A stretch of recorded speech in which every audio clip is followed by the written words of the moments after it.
За Монголын гэрэл зургийн 7 хоногийг одоо орон даяар энэ 7 хоног явж байна. Тэгээ яг уран зургийн галерейд манайх гэрэл зургийнхаа Монгол орон гэрэл зураг нэвтэрсэн түүхэн гэрэл зургийн үзэсгэлэнг дэлгэж байгаа.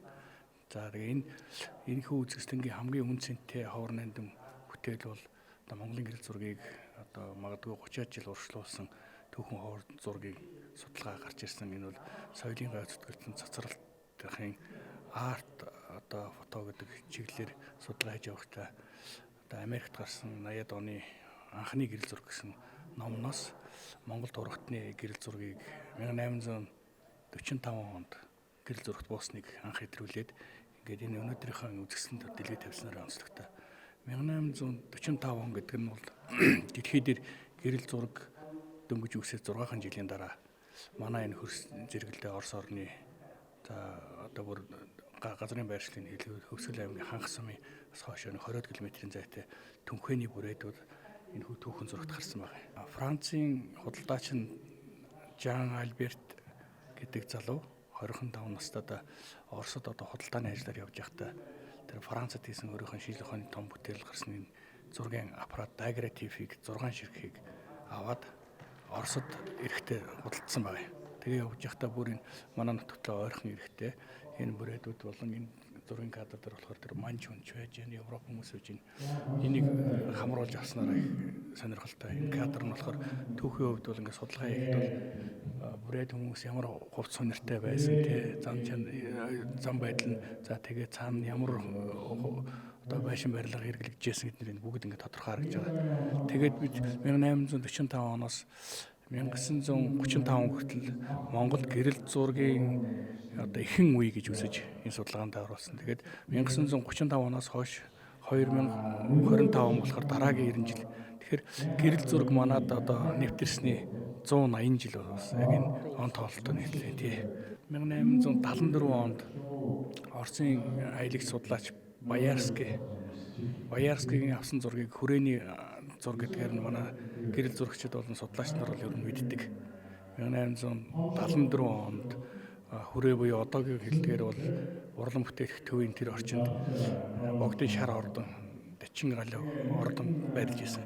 Тэрийг яны гэрэл зурагт болгосон байна. Энэ зураг дээр байгаа. Энэ бол айгүй тодорхой байсан. Тэгээд 200-аад гэрэл зураг тухайн үед авсан те тэрнээс үлдсэн яг баримт толж үлдсэн гэрэл зурагт байсан. Тэр үчи одоо саяны энд хэрэгжилж исэн тэр дагратифийн камерыг л хэрэгжилж байсан том хайлттай авдаг те. Тэгээд энийг одоо манай гэрэл зургийн түүхэн эхлэл гэдэг үгжсэн бол эндээс даруй 29 жил 30 жилийг урьдчилуулж байгаа. Тэгээ энүүгээр их ажил өгтөлтэй. Тэгээд ер нь бол энэ академич чулуун манай цацралт ах эдний судалгааны явцад Монгол орон монголчууд гэдэг нэг түүхэн гэрэл зургийн 10 цуврал ном байгаа.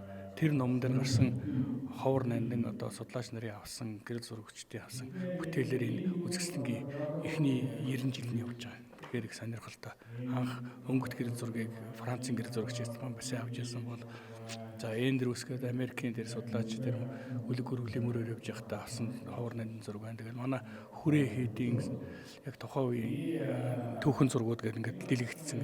Тэгээд бас түүхэн хүмүүсийн за энэ дэлгэхэд одоо Богд хааны холбогдлолтой зургууд за тэгээд одоо Орос оронд анх 13 онд манай Чин ханд орч тэргүүтээ төлөвлөж явж исэн тэр түүхэн зургуудаас авахлаа ингээд бүх зургуудыг одоо эхний 90 жилдээ багтааж байгаа. Дараагийн 90 жил нь мэдээж социализмын үеийн Монгол орон гэрэл зургийн төлөвшсөн үе. 35 онд кино гэрэл зургийн алба байгуулагдсанаас хойш бид нэр 90 жилээ гэж үзэж байгаа байхгүй юу. Тэгэхээр энэ 90 жилд нь гэрэл зургуудын өөрийн мэргэжлийн болсон өвчнөй болсон өдөр тутмын сонин хэвлэлийнхэн өөрийн зурагчтай болсон.